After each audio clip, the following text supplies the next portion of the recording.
देवती जी के घुटनों में तकलीफ रहती थी, जिसके कारण वो चल फिर नहीं पाती थी। घर में उनके अलावा उनका बेटा सतीश, बहू रूपा और एक पोती आयशा थी। सतीश की शादी को 6 साल हो चुके थे। पिछले 5 साल तक देवती जी ही पूरा घर संभालती थी। घर का एक एक सामान वो खुद मंगवाती थी। बहू बेटे भी कभी उनके काम में दखल नहीं देते थे।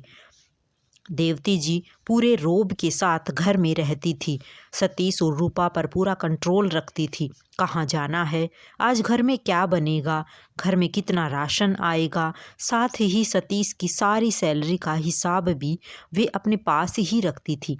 शुरू शुरू में रूपा को इससे बड़ी तकलीफ होती थी, लेकिन जब सतीश ने समझाया, माँ की बात का बुरा नहीं माना करो, पापा के टाइम से सारा घर वो ही संभालती आ रही है, अब वो अपना वर्चस्व खोना नहीं चाहती, तो हम ऐसे ही चलने देते हैं। धीरे धीरे रूपा भी इसी रंग में रंग गई। अब उसे अपनी सास से कोई प्रॉब्लम नहीं थी। वह किचन का काम संभालती, उसमें भी बिमला जी अपनी पसंद का खाना बनवाती थी। कुछ दिन बाद रूपा अपने आप को फ्री मानने लगी कि सारी जिम्मेदारी तो माँ जी उठा ही रही है। लेकिन अभी 1 साल पहले उनकी अचानक तबीयत खराब हो गई। 1 महीने तक बिस्तर पर पड़ी रही।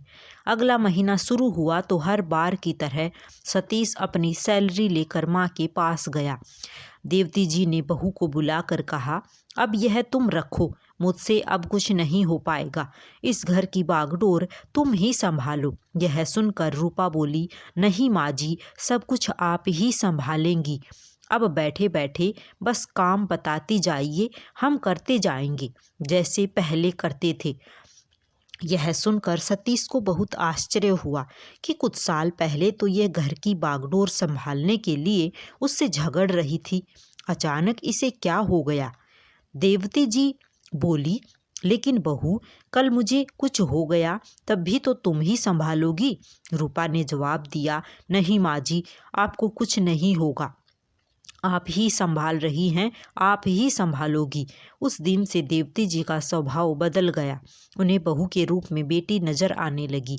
पहले वो सारा कुछ अपने हाथ में इसलिए रखना चाहती थी कि कहीं मेरे बेटा बहू मेरे ऊपर जुल्म न करने लगे, कहीं बेटा आंखें न बदल ले, कहीं मुझे घर से न निकाल दे।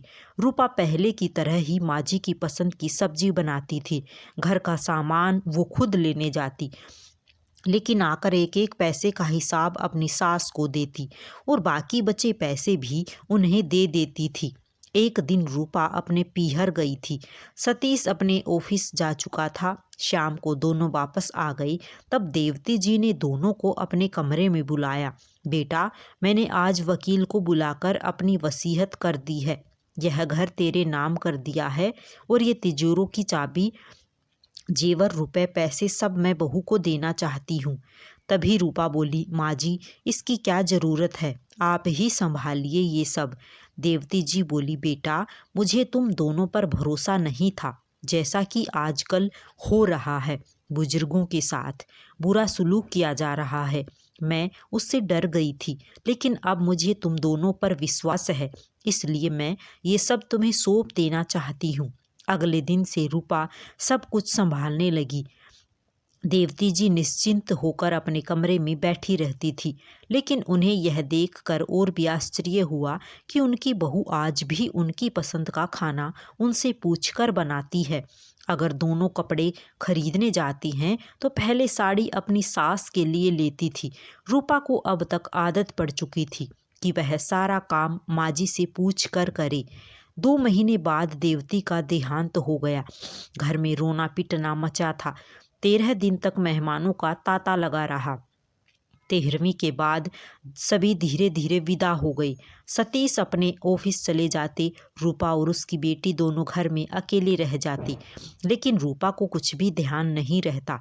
वह कुछ भी काम करने से पहले, जहाँ तक कि खाना बनाने से पहले भी माँ जी के कमरे में पहुँच जाती, उनसे पूछने। खाली पलंग को देखकर उसकी आंखों से आंसू बहने लगते। एक दिन वो उस कमरे की सफाई कर रही थी, तभी उसे एक खत मिला। उसने खत पढ़ा तो उसके ही नाम था। उसमें लिखा था, बहू, मैं जानती हूँ तू मेरे जाने के बाद भी मेरे कमरे में मुझसे पूछने आएगी कि माँ जी क्या बनेगा, क्योंकि तुझे मेरी आदत पड़ गई है और आदतें इतनी जल्दी नहीं बदलती।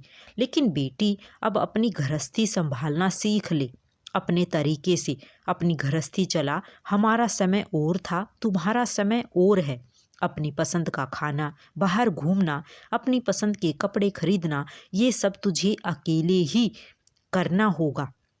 मेरी बातों से कभी तेरा दिल दुखा हो तो मुझे माफ़ कर देना।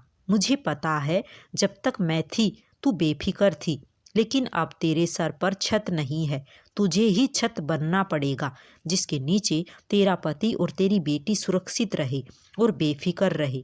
मुझे पता है यह तू अच्छे से कर पाएगी। तेरी माँ देवती। खत पढ़कर रूपा बहुत देर तक रोती रही। नहीं माँ जी, मुझसे यह सब नहीं होगा। मुझे वाकई ऐसा ही लग रहा है जैसे मेरे सिर पर छत नहीं है और मैं खुले आसमान के नीचे हूँ, जहाँ बारिश, आंधी, तूफान सब आएगा। खत को कई बार पढ़ने के बाद रूपा ने उसे सहज कर रख लिया। कुछ ही दिनों में वह एक माँ की तरह पूरा घर संभालने लगी। जब भी उसे कोई परेशानी होती, वह उस खत को निकाल कर पढ़ती और दृढ़ता से डटकर हर मुश्किल का सामना करती। रूपा को हर समय लगता था कि देवती जी अब भी उसके साथ खड़ी है। राधे राधे सभी को जय श्री कृष्णा।